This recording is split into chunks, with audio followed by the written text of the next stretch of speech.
Capítulo 1. El destino del mundo predicho. Oh, si también tú conocieses a lo menos en este tu día lo que toca a tu paz, mas ahora está encubierto de tus ojos, porque vendrán días sobre ti, que tus enemigos te cercarán con baluarte, y te pondrán cerco, y de todas partes te pondrán en estrecho, y te derribarán a tierra, y a tus hijos dentro de ti, y no dejarán sobre ti piedra sobre piedra, por cuanto no conociste el tiempo de tu visitación. Lucas 19, 42 al 44. Desde lo alto del monte de los olivos, miraba Jesús a Jerusalén, que ofrecía a sus ojos un cuadro de hermosura y de paz. Era tiempo de Pascua, y de todas las regiones del orbe los hijos de Jacob se habían reunido para celebrar la gran fiesta nacional. De entre viñedos y jardines, como de entre las verdes laderas donde se veían esparcidas las tiendas de los peregrinos, elevábanse las colinas con sus terrazas, los airosos palacios y los soberbios baluartes de la capital israelita. La hija de Sión parecía decir en su orgullo: estoy sentada reina y nunca veré el duelo, porque siendo amada como lo era, creía estar segura de merecer aún los favores del cielo, como en los tiempos antiguos cuando el poeta rey cantaba: hermosa provincia, el gozo de toda la tierra es el monte de Sión, la ciudad del gran rey. Salmos 48:2. Resaltaban a la vista las construcciones espléndidas del templo, cuyos muros de mármol blanco como la nieve estaban entonces iluminados por los últimos rayos del sol poniente, que al hundirse en el ocaso hacía resplandecer el oro de puertas, torres y pináculos. Y así destacábase la gran ciudad, perfección de hermosura, orgullo de la nación judaica. ¿Qué hijo de Israel podía permanecer ante semejante espectáculo sin sentirse conmovido de gozo y admiración? Pero eran muy ajenos a todo esto los pensamientos que embargaban la mente de Jesús. Como llegó cerca, viendo la ciudad, lloró sobre ella. Lucas 19:41. En medio del regocijo que provocara su entrada triunfal, mientras el gentío agitaba palmas y alegres hosanas repercutían en los montes y 1000 voces le proclamaban rey, el Redentor del mundo se sintió abrumado por súbita y misteriosa tristeza. Él, el Hijo de Dios, el prometido de Israel, que había vencido a la muerte arrebatándole sus cautivos, lloraba, no presa de común abatimiento, sino dominado por intensa e irreprimible agonía. No lloraba por sí mismo, por más que supiera a dónde iba. El Getsemaní, lugar de su próxima y terrible agonía, que se extendía ante su vista. La puerta de las ovejas divisábase también. Por ella habían entrado durante siglos y siglos las víctimas para el sacrificio, y pronto iba a abrirse para él, cuando como cordero fuera llevado al matadero. Isaías 53:7. Poco más allá se destacaba el Calvario, lugar de la crucifixión. Sobre la senda que pronto le tocaría recorrer, iban a caer densas y horrorosas tinieblas mientras él entregaba su alma en expiación por el pecado. No era, sin embargo, la contemplación de aquellas escenas lo que arrojaba sombras sobre el Señor en aquella hora de gran regocijo, ni tampoco el presentimiento de su angustia sobrehumana lo que nublaba su alma generosa. Lloraba por el fatal destino de los millares de Jerusalén, por la ceguedad y por la dureza de corazón de aquellos a quienes él viniera a bendecir y salvar. La historia de más de 1000 años durante los cuales Dios extendiera su favor especial y sus tiernos cuidados en beneficio de su pueblo escogido, desarrollábase ante los ojos de Jesús. Allí estaba el monte Moria, donde el Hijo de la promesa, cual mansa víctima que se entrega sin resistencia, fue atado sobre el altar como emblema del sacrificio del Hijo de Dios. Allí fue donde se lo habían confirmado al Padre de los creyentes el pacto de bendición y la gloriosa promesa de un Mesías. Génesis 22:9, 16 al 18. Allí era donde las llamas del sacrificio, al ascender al cielo desde la era de Ornán, habían desviado la espada del ángel exterminador. Primera de Crónicas 21. Símbolo adecuado del sacrificio de Cristo y de su mediación por los culpables. Jerusalén había sido honrada por Dios sobre toda la tierra. El Señor había elegido a Sión, deseóla por habitación para sí, Salmo 132:13. Allí habían proclamado los santos profetas durante siglos y siglos sus mensajes de amonestación. Allí habían mecido los sacerdotes sus incensarios, y había subido hacia Dios el humo del incienso mezclado con las plegarias de los adoradores. Allí había sido ofrecida día tras día la sangre de los corderos sacrificados, que anunciaban al Cordero de Dios que había de venir al mundo. Allí había manifestado Jehová su presencia en la nube de gloria sobre el propiciatorio. Allí se había asentado la base de la escalera mística que unía el cielo con la tierra. Génesis 28:12, Juan 1:51, que Jacob viera en sueños y por la cual los ángeles subían y bajaban, mostrando así al mundo el camino que conduce al lugar santísimo. De haberse mantenido Israel como nación fiel al cielo, Jerusalén habría sido para siempre la elegida de Dios. Jeremías 17:21 al 25. Pero la historia de aquel pueblo tan favorecido era un relato de sus apostasías y sus rebeliones. Había resistido la gracia del cielo, abusado de sus prerrogativas y menospreciado sus oportunidades. A pesar de que los hijos de Israel hacían escarnio de los mensajeros de Dios y menospreciaban sus palabras, burlándose de sus profetas, segunda de Crónicas 36:16, el Señor había seguido manifestándoseles como Jehová fuerte, misericordioso y piadoso, tardo para la ira y grande en benignidad y verdad, Éxodo 34:6. Y por más que le rechazaran una y otra vez, de continuo había seguido instándoles con bondad inalterable. Más grande que la amorosa compasión del Padre por su Hijo era el solícito cuidado con que Dios velaba por su pueblo, enviándole amonestaciones por mano de sus mensajeros, madrugando para enviárselas, porque tuvo compasión de su pueblo y de su morada, segunda de Crónicas 36:15. Y al fin, habiendo fracasado las amonestaciones, las reprensiones y las súplicas, les envió el mejor don del cielo. Más aún, derramó todo el cielo en ese solo don. El Hijo de Dios fue enviado para exhortar a la ciudad rebelde. Era Cristo quien había sacado a Israel como una vid de Egipto, Salmos 88. Con su propio brazo había arrojado a los gentiles de delante de ella, la había plantado en un recuesto, lugar fértil, la había cercado cuidadosamente y había enviado a sus siervos para que la cultivasen. ¿Qué más se había de hacer a mi viña?, exclamó, ¿que yo no haya hecho en ella? A pesar de estos cuidados, y por más que, habiendo esperado que llevase uvas valiosas, las había dado silvestres, Isaías 5:1 al 4. El Señor, compasivo, movido por su anhelo de obtener fruto, vino en persona a su viña para librarla, si fuera posible, de la destrucción. La labró con esmero, la podó y la cuidó. Fue incansable en sus esfuerzos para salvar aquella viña que Él mismo había plantado. Durante 3 años, el Señor de la luz y de la gloria estuvo yendo y viniendo entre su pueblo. Anduvo haciendo bienes y sanando a todos los oprimidos del diablo, curando a los de corazón quebrantado, poniendo en libertad a los cautivos, dando vista a los ciegos, haciendo andar a los cojos y oír a los sordos, limpiando a los leprosos, resucitando muertos y predicando el evangelio a los pobres. Hechos 10:38, Lucas 4:18, Mateo 11:5. A todas las clases sociales por igual dirigía el llamamiento de gracia. Venid a mí todos los que estáis trabajados y cargados, que yo os haré descansar. Mateo 11:28. A pesar de recibir por recompensa el mal por el bien y el odio a cambio de su amor, Salmos 109:5, prosiguió con firmeza su misión de paz y misericordia.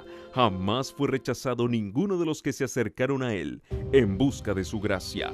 Errante y sin hogar, sufriendo cada día oprobio y penurias, solo vivió para ayudar a los pobres, aliviar a los agobiados y persuadirlos a todos a que aceptasen el don de vida. Los efluvios de la misericordia divina eran rechazados por aquellos corazones endurecidos y reacios, pero volvían sobre ellos con más vigor, impulsados por la augusta compasión y por la fuerza del amor que sobrepuja a todo entendimiento. Israel empero se alejó de él, apartándose así de su mejor amigo y de su único auxiliador. Su amor fue despreciado, rechazados sus dulces consejos y ridiculizadas sus cariñosas amonestaciones. La hora de esperanza y de perdón transcurrió rápidamente. La copa de la ira de Dios, por tanto tiempo contenida, estaba casi llena. La nube que había ido formándose a través de los tiempos de apostasía y rebelión, veíase ya negra, cargada de maldiciones, próxima a estallar sobre un pueblo culpable, y el único que podía librarle de su suerte fatal, inminente, había sido menospreciado, escarnecido y rechazado, y en breve lo iban a crucificar. Cuando el Cristo estuviera clavado en la cruz del Calvario, ya habría transcurrido para Israel su día como nación favorecida y saciada de las bendiciones de Dios. La pérdida de una sola alma se considera como una calamidad infinitamente más grande que la de todas las ganancias y todos los tesoros de un mundo. Pero mientras Jesús fijaba su mirada en Jerusalén, veía la ruina de toda una ciudad, de todo un pueblo, de aquella ciudad y de aquel pueblo que habían sido elegidos de Dios, su especial tesoro. Los profetas habían llorado la apostasía de Israel y lamentado las terribles desolaciones con que fueron castigadas sus culpas. Jeremías deseaba que sus ojos se volvieran manantiales de lágrimas para llorar día y noche por los muertos de la hija de su pueblo y por el rebaño del Señor que fue llevado cautivo. Jeremías 9:1, 13:17. ¿Cuál no sería entonces la angustia de aquel cuya mirada profética abarcaba no unos pocos años, sino muchos siglos? Veía al ángel exterminador blandir su espada sobre la ciudad que por tanto tiempo fuera la morada de Jehová.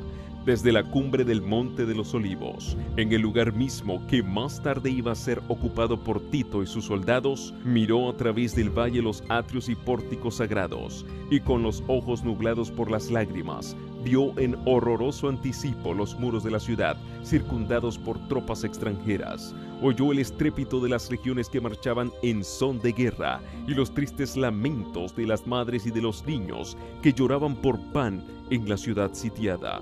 Vio el templo santo y hermoso, los palacios y las torres devorados por las llamas, dejando en su lugar tan solo un montón de humeantes ruinas.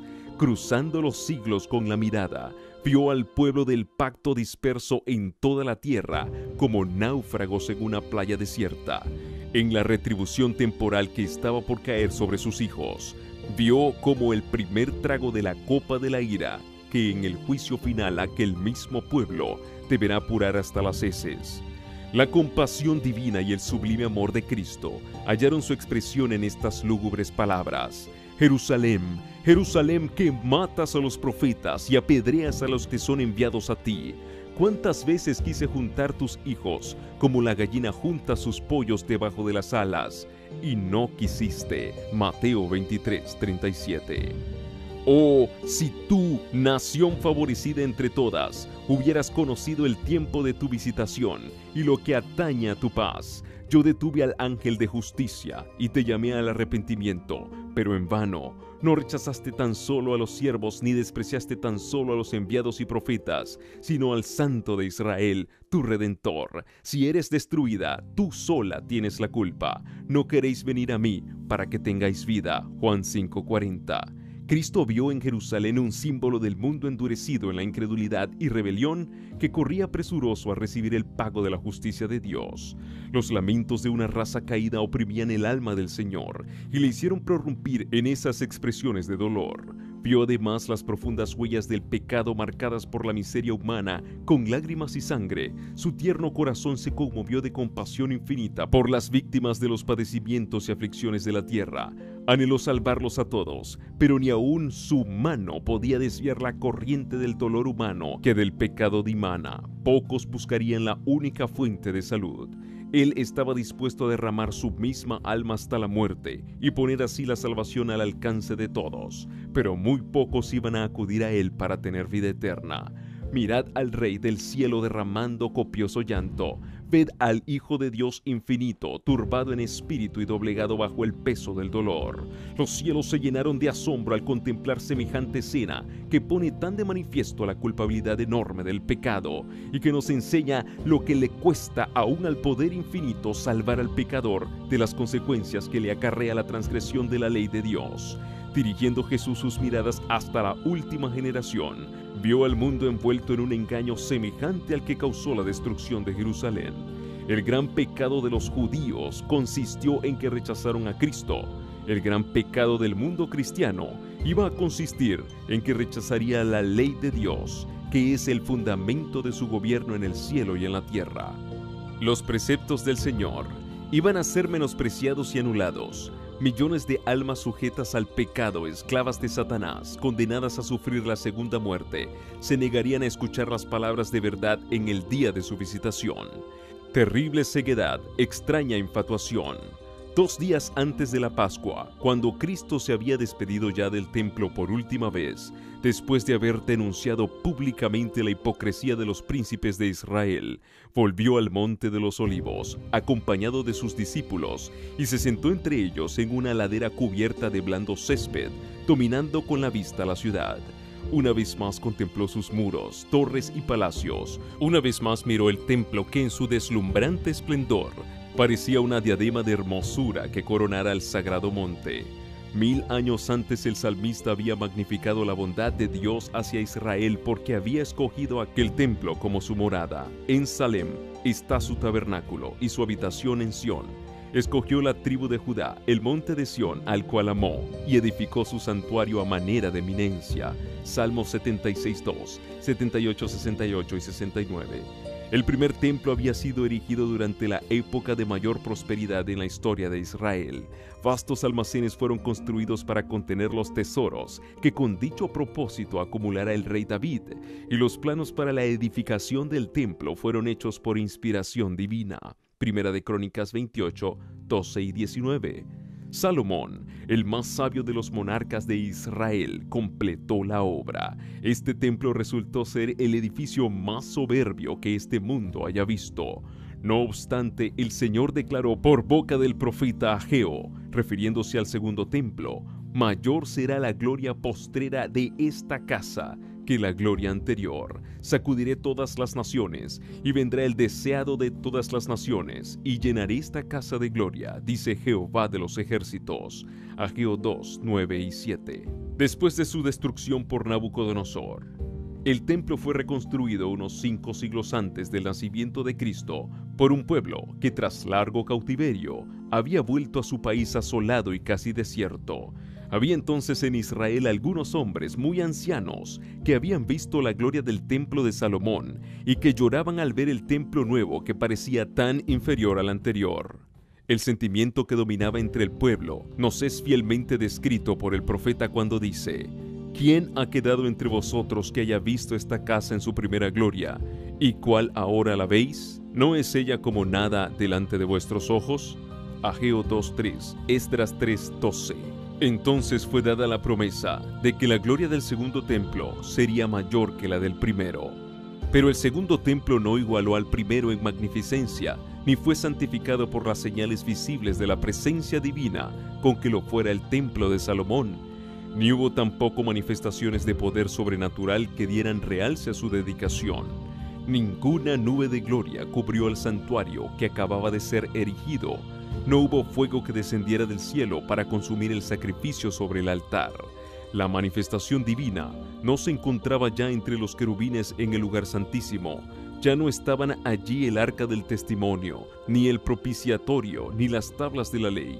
Ninguna voz del cielo se dejaba oír para revelar la voluntad del Señor al sacerdote que preguntaba por ella.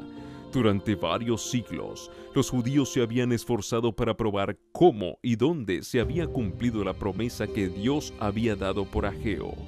Pero el orgullo y la incredulidad habían cegado su mente de tal modo que no comprendían el verdadero significado de las palabras del profeta. Al segundo templo no le fue conferido el honor de ser cubierto con la nube de la gloria de Jehová, pero sí fue honrado con la presencia de uno en quien habitaba corporalmente la plenitud de la divinidad, de uno que era Dios mismo manifestado en carne. Cuando el Nazareno enseñó y realizó curaciones en los atrios sagrados, se cumplió la profecía gloriosa. Él era el deseado de todas las naciones, que entraba en su templo por la presencia de Cristo, y solo por ella la gloria del segundo templo superó la del primero. Pero Israel tuvo en poco al anunciado don del cielo, y con el humilde maestro que salió aquel día por la puerta de oro, la gloria había abandonado el templo para siempre. Así se cumplieron las palabras del Señor que dijo: He aquí vuestra casa os es dejada desierta. Mateo 23, 38. Los discípulos se habían llenado de asombro y hasta de temor al oír las predicciones de Cristo respecto de la destrucción del templo, y deseaban entender de un modo más completo el significado de sus palabras. Durante más de 40 años se habían prodigado riquezas, trabajo y arte arquitectónico para enaltecer los esplendores y la grandeza de aquel templo. Herodes el Grande y hasta el mismo emperador del mundo contribuyeron con los tesoros de los judíos y con las riquezas romanas a engrandecer la magnificencia del hermoso edificio. Con este objeto habíanse importado de Roma enormes bloques de preciado mármol, de tamaño casi fabuloso, a los cuales los discípulos llamaron la atención del maestro diciéndole: «Mira qué piedras y qué edificios». Marcos 13:1. Pero Jesús contestó con estas solemnes y sorprendentes palabras: «De cierto os digo que no será dejada aquí piedra sobre piedra que no sea destruida». Mateo 24:2. Los discípulos creyeron que la destrucción de Jerusalén coincidiría con los sucesos de la venida personal de Cristo, revestido de gloria temporal, para ocupar el trono de un imperio universal, para castigar a los judíos impenitentes y libertar a la nación del yugo romano. Cristo les había anunciado que volvería, y por eso al oírle predecir los juicios que amenazaban a Jerusalén, se figuraron que ambas cosas sucederían al mismo tiempo, y al reunirse en derredor del Señor en el Monte de los Olivos, le preguntaron: «¿Cuándo serán estas cosas? ¿Y qué señal habrá de tu venida y del fin del mundo?» Mateo 24:3. Lo por venir les era misericordiosamente velado a los discípulos, de haber visto con toda claridad esos dos terribles acontecimientos futuros, los sufrimientos del Redentor y su muerte, y la destrucción del templo y de la ciudad. Los discípulos hubieran sido abrumados por el miedo y el dolor. Cristo les dio un bosquejo de los sucesos culminantes que habrían de desarrollarse antes de la consumación de los tiempos. Sus palabras no fueron entendidas plenamente entonces, pero su significado iba a aclararse a medida que su pueblo necesitase la instrucción contenida en esas palabras. La profecía del Señor entrañaba un doble significado. Al par que anunciaba la ruina de Jerusalén, presagiaba también los horrores del gran día final. Jesús declaró a los discípulos los castigos que iban a caer sobre el apóstata Israel, y especialmente los que debería sufrir por haber rechazado y crucificado al Mesías. Iban a producirse señales inequívocas, precursoras del espantoso desenlace. La hora aciaga llegaría presta y repentinamente, y el Salvador advirtió a sus discípulos: «Por tanto, cuando viereis la abominación del asolamiento, que fue dicha por Daniel profeta, que estará en el lugar santo, el que le entienda, entonces los que están en Judea huyan a los montes». Mateo 24:15 y 16, Lucas 21:20. Tan pronto como los estándares del ejército romano idólatra fuesen clavados en el suelo sagrado, que se extendía varios estadios más allá de los muros, los creyentes en Cristo debían huir a un lugar seguro. Al ver la señal preventiva, todos los que quisieran escapar debían hacerlo sin tardar. Tanto en tierra de Judea como en la propia ciudad de Jerusalén, el aviso de la fuga debía ser aprovechado en el acto. Todo el que se hallase en aquel instante en el tejado de su casa no debía entrar en ella ni para tomar consigo los más valiosos tesoros. Los que trabajaran en el campo y en los viñedos no debían perder tiempo en volver por las túnicas que se hubiesen quitado para sobrellevar mejor el calor y la faena del día. Todos debían marcharse sin tardar si no querían verse envueltos en la ruina general. Durante el reinado de Herodes, la ciudad de Jerusalén no solo había sido notablemente embellecida, sino también fortalecida. Se erigieron torres, muros y fortalezas que, unidos a la ventajosa situación topográfica del lugar, la hacían aparentemente inexpugnable. Si en aquellos días alguien hubiese predicho públicamente la destrucción de la ciudad, sin duda habría sido considerado cual lo fuera Noé en su tiempo, como alarmista insensato.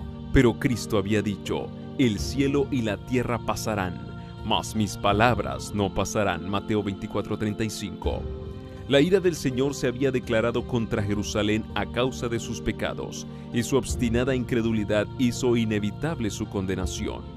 El Señor había dicho por el profeta Miqueas: «Oíd ahora esto, cabezas de la casa de Jacob y capitanes de la casa de Israel, que abomináis el juicio y pervertís todo el derecho, que edificáis a Sión con sangre y a Jerusalén con injusticia. Sus cabezas juzgan por cohecho, y sus sacerdotes enseñan por precio, y sus profetas adivinan por dinero, y apóyanse en Jehová diciendo: ¿No está Jehová entre nosotros? No vendrá mal sobre nosotros». Miqueas 3, 9 al 11. Estas palabras dan una idea cabal de cuán corruptos eran los moradores de Jerusalén y de cuán justos se consideraban.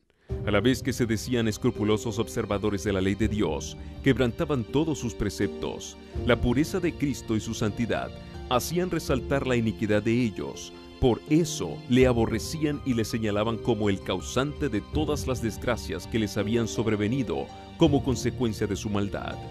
Aunque hartos sabían que Cristo no tenía pecado, declararon que su muerte era necesaria para la seguridad de la nación. Los príncipes de los sacerdotes y los fariseos decían: «Si le dejamos así, todos creerán en él, y vendrán los romanos y destruirán nuestro lugar y nuestra nación». Juan 11:48.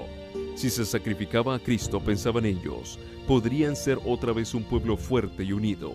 Así discurrían y convinieron con el sumo sacerdote en que era mejor que uno muriera y no que la nación entera se perdiese.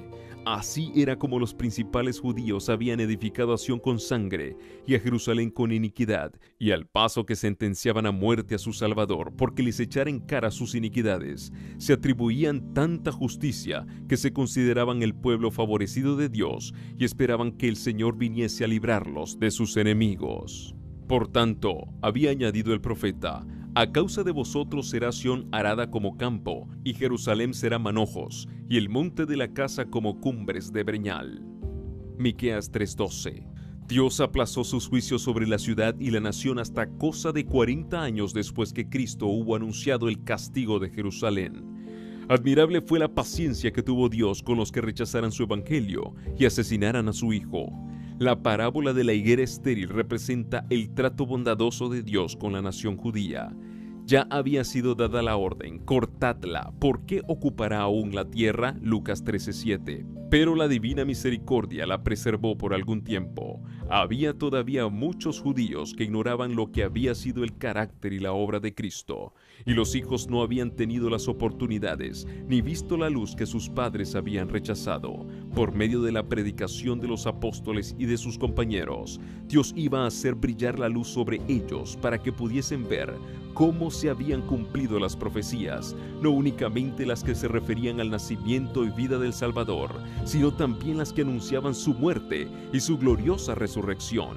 Los hijos no fueron condenados por los pecados de sus padres, pero cuando, conociendo ya plenamente la luz que fuera dada a sus padres, rechazaron la luz adicional que a ellos mismos les fuera concedida, entonces se hicieron cómplices de las culpas de los padres y colmaron la medida de su iniquidad. La longanimidad de Dios hacia Jerusalén no hizo sino confirmar a los judíos en su terca impenitencia. Por el odio y la crueldad que manifestaron hacia los discípulos de Jesús, rechazaron el último ofrecimiento de misericordia. Dios les retiró entonces su protección y dio rienda suelta a Satanás y a sus ángeles, y la nación cayó bajo el dominio del caudillo que ella misma se había elegido. Sus hijos menospreciaron la gracia de Cristo, que los habría capacitado para subyugar sus malos impulsos, y estos los vencieron. Satanás despertó las más fieras y degradadas pasiones de sus almas. Los hombres ya no razonaban, completamente dominados por sus impulsos y su ira ciega. En su crueldad se volvieron satánicos, tanto en la familia como en la nación, en las clases bajas como en las clases superiores del pueblo. No reinaban más que la sospecha, la envidia, el odio, el altercado, la rebelión y el asesinato. No había seguridad en ninguna parte. Los enemigos y parientes se hacían traición unos a otros. Los padres mataban a los hijos y estos a sus padres. Los que gobernaban al pueblo no tenían poder para gobernarse a sí mismos. Las pasiones más desordenadas los convertían en tiranos. Los judíos habían aceptado falsos testimonios para condenar al Hijo inocente de Dios. Y ahora las acusaciones más falsas hacían inseguras sus propias vidas. Con sus hechos habían expresado desde hacía tiempo sus deseos. Quitad de delante de nosotros al Santo de Israel. Isaías 30:11. Y ya dichos deseos se habían cumplido. El temor de Dios no les preocupaba más. Satanás se encontraba ahora al frente de la nación y las más altas autoridades civiles y religiosas estaban bajo su dominio. Los jefes de los bandos opuestos hacían a veces causa común para despojar y torturar a sus desgraciadas víctimas, y otras veces esas mismas facciones peleaban unas con otras y se daban muerte sin misericordia. Ni la santidad del templo podía refrenar su ferocidad. Los fieles eran derribados al pie de los altares, y el santuario era mancillado por los cadáveres de aquellas carnicerías. No obstante, en su necia y abominable presunción, los instigadores de la obra infernal declaraban públicamente que no temían que Jerusalén fuese destruida, pues era la ciudad de Dios, y con el propósito de afianzar su satánico poder, sobornaban a falsos profetas para que proclamaran que el pueblo debía esperar la salvación de Dios, aunque ya el templo estaba sitiado por las legiones romanas. Hasta el fin las multitudes creyeron firmemente que el Todopoderoso intervendría para derrotar a sus adversarios, pero Israel había despreciado la protección de Dios y no había ya defensa alguna para él. Desdichada Jerusalén, mientras la desgarraban las contiendas intestinas y la sangre de sus hijos, derramada por sus propias manos, teñía sus calles de carmesí. Los ejércitos enemigos echaban a tierra sus fortalezas y mataban a sus guerreros. Todas las predicciones de Cristo acerca de la destrucción de Jerusalén se cumplieron al pie de la letra. Los judíos palparon la verdad de aquellas palabras de advertencia del Señor. Con la medida que medís, se os medirá. Mateo 7:2. Aparecieron muchas señales y maravillas como síntomas precursores del desastre y de la condenación. A la medianoche una luz extraña brillaba sobre el templo y el altar. En las nubes, a la puesta del sol, se veían como carros y hombres de guerra que se reunían para la batalla. Los sacerdotes que ministraban de noche en el santuario eran aterrorizados por ruidos misteriosos. Temblaba la tierra y se oían voces que gritaban: «¡Salgamos de aquí!». La gran puerta del oriente, que por su enorme peso era difícil de cerrar entre 20 hombres y que estaba asegurada con formidables barras de hierro afirmadas en el duro pavimento de piedras de gran tamaño, se abrió a la medianoche de una manera misteriosa. Durante 7 años un hombre recorrió continuamente las calles de Jerusalén, anunciando las calamidades que iban a caer sobre la ciudad. De día y de noche entonaba la frenética endecha: «Voz del oriente, voz del occidente, voz de los 4 vientos, voz contra Jerusalén y contra el templo, voz contra el esposo y la esposa, voz contra todo el pueblo». Este extraño personaje fue encarcelado y azotado sin que exhalase una queja. A los insultos que le dirigían y a las burlas que le hacían, no contestaba sino con estas palabras: «¡Ay de Jerusalén! ¡Ay, ay de sus moradores!». Y sus tristes presagios no dejaron de oírse sino cuando encontró la muerte en el sitio que él había predicho. Ni un solo cristiano pereció en la destrucción de Jerusalén. Cristo había prevenido a sus discípulos, y todos los que creyeron sus palabras esperaron atentamente las señales prometidas. «Cuando viereis a Jerusalén cercada de ejércitos», había dicho Jesús, «sabed entonces que su destrucción ha llegado. Entonces los que estuvieren en Judea huyan a los montes, y los que en medio de ella váyanse». Lucas 21, 20 y 21. Después que los soldados romanos, al mando del general Cestio Galo, hubieron rodeado la ciudad, abandonaron de pronto el sitio de una manera inesperada, y eso cuando todo parecía favorecer un asalto inmediato. Perdida ya la esperanza de poder resistir el ataque, los sitiados estaban a punto de rendirse, cuando el general romano retiró sus fuerzas sin motivo aparente para ello. Empero la previsoria misericordia de Dios había dispuesto los acontecimientos para bien de los suyos. Ya estaba dada la señal a los cristianos que aguardaban el cumplimiento de las palabras de Jesús, y en aquel momento se les ofrecía una oportunidad que debían aprovechar para huir, conforme a las indicaciones dadas por el Maestro. Los sucesos se desarrollaron de modo tal que ni los judíos ni los romanos hubieran podido evitar la huida de los creyentes. Habiéndose retirado Cestio, los judíos hicieron una salida para perseguirle, y entre tanto que ambas fuerzas estaban así empeñadas, los cristianos pudieron salir de la ciudad, aprovechando la circunstancia de estar los alrededores totalmente despejados de enemigos que hubieran podido cerrarles el paso. En la época del sitio, los judíos habían acudido numerosos a Jerusalén para celebrar la fiesta de los tabernáculos, y así fue como los cristianos esparcidos por todo el país pudieron escapar sin dificultad. Inmediatamente se encaminaron hacia un lugar seguro, la ciudad de Pella, en tierra de Perea, allende al Jordán. Las fuerzas judaicas perseguían de cerca a Cestio y a su ejército, y cayeron sobre la retaguardia con tal furia que amenazaban destruirla totalmente. Solo a duras penas pudieron las huestes romanas cumplir su retirada.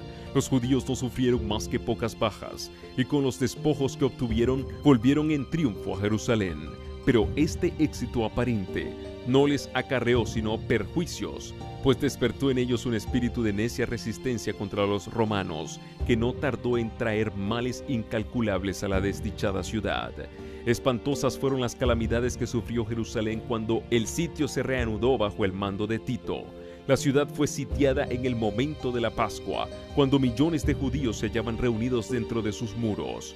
Los depósitos de provisiones que, de haber sido conservados, hubieran podido abastecer a toda la población por varios años, habían sido destruidos a consecuencia de la rivalidad y de las represalias de las facciones en lucha, y pronto los vecinos de Jerusalén empezaron a sucumbir a los horrores del hambre. Una medida de trigo se vendía por un talento. Tan atroz era el hambre que los hombres roían el cuero de sus cintos, sus sandalias y las cubiertas de sus escudos. Muchos salían durante la noche para recoger las plantas silvestres que crecían fuera de los muros, a pesar de que muchos de ellos eran aprehendidos y muertos por crueles torturas, y a menudo los que lograban escapar eran despojados de aquello que habían conseguido aún con riesgo de la vida. Los que estaban en el poder imponían los castigos más infamantes para obligar a los necesitados a entregar los últimos restos de provisiones que guardaban escondidos, y tamañas atrocidades eran perpetradas muchas veces por gente bien alimentada que solo deseaba almacenar provisiones para más tarde. Millares murieron a consecuencia del hambre y la pestilencia. Los afectos naturales parecían haber desaparecido. Los esposos se arrebataban unos a otros los alimentos. Los hijos quitaban a sus ancianos padres la comida que se llevaban a la boca, y la pregunta del profeta, ¿se olvidará acaso la mujer de su niño mamante?, recibió respuesta en el interior de los muros de la desgraciada ciudad, tal como la diera la Santa Escritura. Las misericordiosas manos de las mujeres cuecen a sus mismos hijos. Estos les sirven de comida en el quebranto de la hija de mi pueblo. Isaías 49:15, Lamentaciones 4:10. Una vez más se cumplía la profecía pronunciada 14 siglos antes, y que dice: la mujer tierna y delicada en medio de ti, que nunca probó asentar en la tierra la planta de su pie, de pura delicadeza y ternura, su ojo será avariento para con el marido de su seno, y para con su hijo y su hija, así respecto de su niño recién nacido, como respecto de sus demás hijos que hubiere parido, porque ella sola los comerá ocultamente en la falta de todo, en la premura y en la estrechez, con que te estrecharán tus enemigos dentro de tus ciudades. Deuteronomio 28, 56 y 57. Los jefes romanos procuraron aterrorizar a los judíos para que se rindiesen. A los que eran apresados resistiendo, los azotaban, los atormentaban y los crucificaban frente a los muros de la ciudad. Centenares de ellos eran así ejecutados cada día, y el horrendo proceder continuó hasta que a lo largo del valle de Josafat y en el Calvario se erigieron tantas cruces que apenas dejaban espacio para pasar entre ellas. Así fue castigada aquella temeraria imprecación que lanzara el pueblo en el tribunal de Pilato al exclamar: recaiga su sangre sobre nosotros y sobre nuestros hijos. Mateo 27:25. De buen grado hubiera Tito hecho cesar tan terribles escenas y ahorrado a Jerusalén la plena medida de su condenación. Le horrorizaba ver los montones de cadáveres en los valles. Como obsesionado, miraba desde lo alto del Monte de los Olivos el magnífico templo y dio la orden de que no se tocara una sola de sus piedras. Antes de hacer la tentativa de apoderarse de esa fortaleza, dirigió un fervoroso llamamiento a los jefes judíos para que no le obligasen a profanar con sangre el lugar sagrado. Si querían salir a pelear en cualquier otro sitio, ningún romano violaría la santidad del templo. Josefo mismo, en elocuentísimo discurso, les rogó que se entregasen para salvarse a sí mismos, a su ciudad y a su lugar de culto. Pero respondieron a sus palabras con maldiciones y arrojaron dardos a su último mediador humano mientras alegaba con ellos. Los judíos habían rechazado las súplicas del Hijo de Dios y ahora cualquier otra instancia o amonestación no podía obtener otro resultado que inducirlos a resistir hasta el fin. Vanos fueron los esfuerzos de Tito para salvar el templo, uno mayor que él había declarado que no quedaría piedra sobre piedra que no fuese derribada. La ciega obstinación de los jefes judíos y los odiosos crímenes perpetrados en el interior de la ciudad sitiada excitaron el horror y la indignación de los romanos, y finalmente Tito dispuso tomar el templo por asalto. Resolvió, sin embargo, que si era posible evitaría su destrucción. Pero sus órdenes no fueron obedecidas. A la noche, cuando se había retirado a su tienda para descansar, los judíos hicieron una salida desde el templo y atacaron a los soldados que estaban afuera. Durante la lucha, un soldado romano arrojó al pórtico por una abertura un leño encendido, e inmediatamente ardieron los aposentos enmaderados de cedro que rodeaban el edificio santo. Tito acudió apresuradamente, seguido por sus generales y legionarios, y ordenó a los soldados que apagasen las llamas. Sus palabras no fueron escuchadas. Furiosos, los soldados arrojaban teas encendidas en las cámaras contiguas al templo y con sus espadas degollaron a gran número de los que habían buscado refugio allí. La sangre corría como agua por las gradas del templo. Miles y miles de judíos perecieron. Por sobre el ruido de la batalla se oían voces que gritaban: «Icabod, la gloria se alejó». Tito vio que era imposible contener el furor de los soldados enardecidos por la lucha y con sus oficiales se puso a contemplar el interior del sagrado edificio. Su esplendor los dejó maravillados, y como él notase que el fuego no había llegado aún al lugar santo, hizo un postrer esfuerzo para salvarlos, saliendo precipitadamente y exhortando con energía a los soldados para que se empeñasen en contener la propagación del incendio. El centurión Liberalis hizo cuanto pudo con su insignia de mando para conseguir la obediencia de los soldados, pero ni siquiera el respeto al emperador bastaba ya para apaciguar la furia de la soldadesca contra los judíos y su ansia insaciable de saqueo. Todo lo que los soldados veían en torno suyo estaba revestido de oro y resplandecía a la luz siniestra de las llamas, lo cual les inducía a suponer que habría en el santuario tesoros de incalculable valor. Un soldado romano, sin ser visto, arrojó una tea encendida entre los goznes de la puerta y en breves instantes todo el edificio era presa de las llamas. Los oficiales se vieron obligados a retroceder ante el fuego y el humo que los cegaba, y el noble edificio quedó entregado a su fatal destino. Aquel espectáculo llenaba de espanto a los romanos. ¿Qué sería para los judíos? Toda la cumbre del monte que dominaba la ciudad despedía fulgores como el cráter de un volcán en plena actividad. Los edificios iban cayendo a tierra uno tras otro, en medio de un estrépito tremendo, y desaparecían en el abismo ardiente. Las techumbres de cedro eran como sábanas de fuego, los dorados capiteles de las columnas relucían como espigas de luz rojiza, y los torreones inflamados despedían espesas columnas de humo y lenguas de fuego. Las colinas vecinas estaban iluminadas y dejaban ver grupos de gentes que se agolpaban por todas partes siguiendo con la vista, en medio de horrible inquietud, el avance de la obra destructora. Los muros y las alturas de la ciudad estaban llenos de curiosos que, ansiosos, contemplaban la escena, algunos con rostros pálidos por hallarse presa de la más atroz desesperación, otros encendidos por la ira al ver su impotencia para vengarse.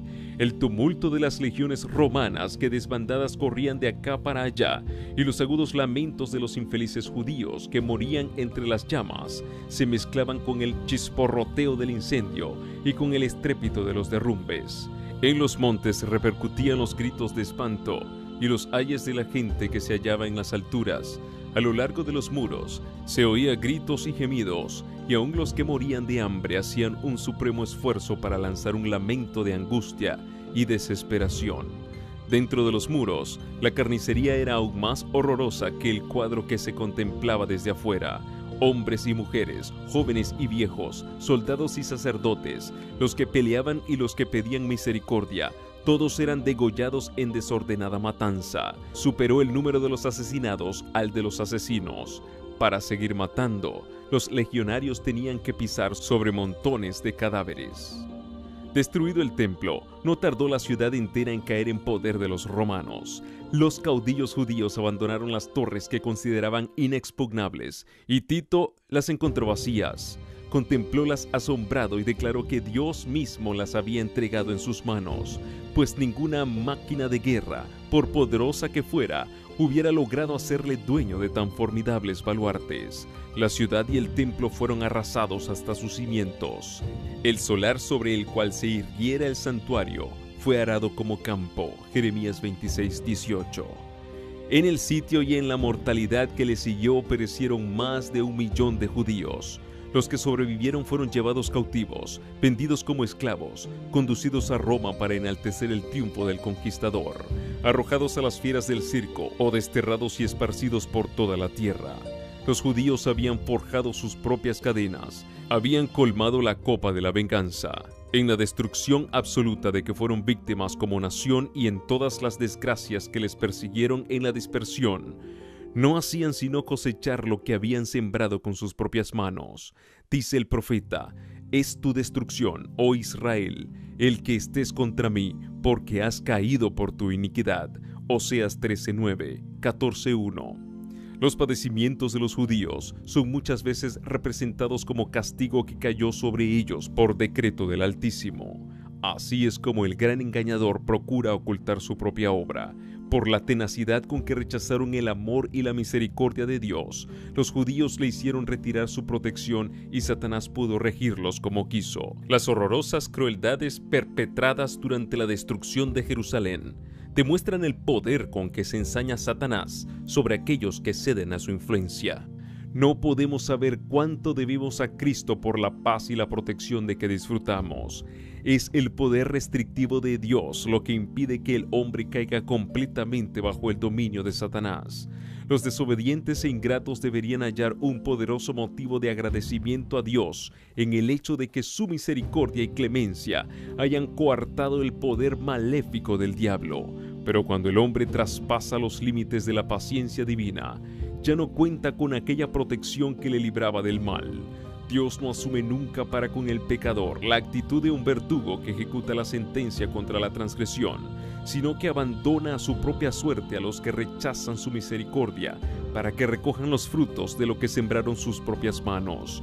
Todo rayo de luz que se desprecia, toda admonición que se desoye y rechaza, toda pasión malsana que se abriga, toda transgresión de la ley de Dios, son semillas que darán infaliblemente su cosecha. Cuando se le resiste tenazmente, el Espíritu de Dios concluye por apartarse del pecador, y éste queda sin fuerza para dominar las malas pasiones de su alma y sin protección alguna contra la malicia y perfidia de Satanás. La destrucción de Jerusalén es una advertencia terrible y solemne para todos aquellos que menosprecian los dones de la gracia divina y que resisten las instancias de la misericordia divina. Nunca se dio un testimonio más decisivo de cuánto aborrece Dios el pecado y de cuán inevitable es el castigo que sobre sí atraen los culpables. La profecía del Salvador referente al juicio que iba a caer sobre Jerusalén va a tener otro cumplimiento, y la terrible desolación del primero no fue más que un pálido reflejo de lo que será el segundo. En lo que acaeció a la ciudad escogida, podemos ver anunciada la condenación de un mundo que rechazó la misericordia de Dios y pisoteó su ley.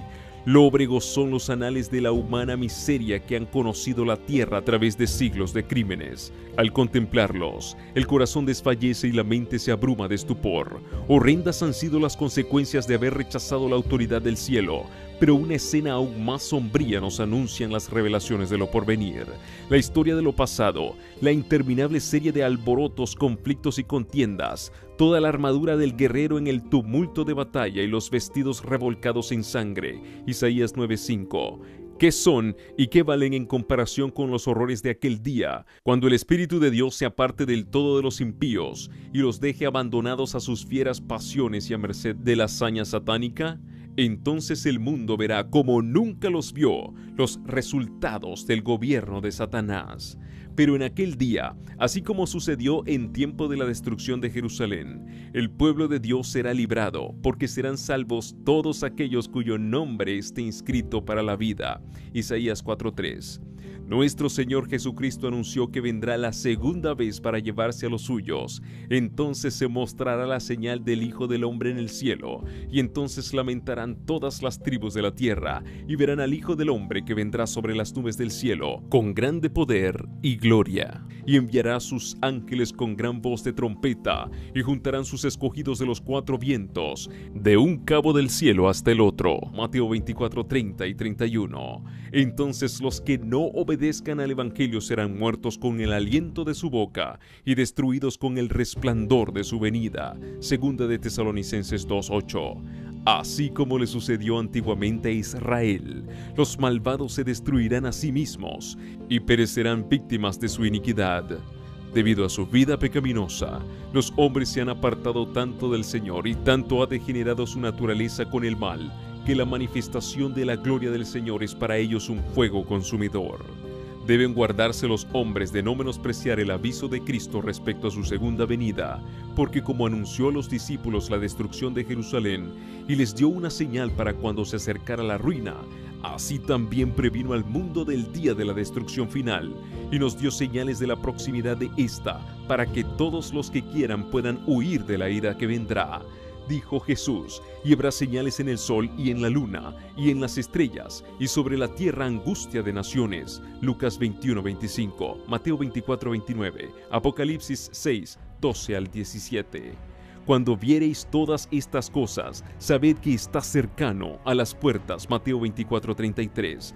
Velad pues, Marcos 13:35. Es la amonestación del Señor. Los que le presten atención no serán dejados en tinieblas, ni sorprendidos por aquel día.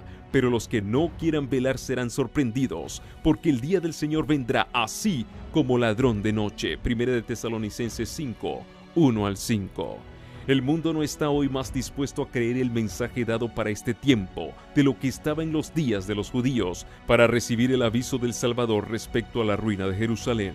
Venga cuando venga, el día de Dios caerá repentinamente sobre los impíos desprevenidos. El día menos pensado, en medio del curso rutinario de la vida, absortos los hombres en los placeres de la vida, en los negocios, en la caza al dinero, cuando los guías religiosos ensalcen el progreso y la ilustración del mundo, y los moradores de la tierra se dejen arrullar por una falsa seguridad.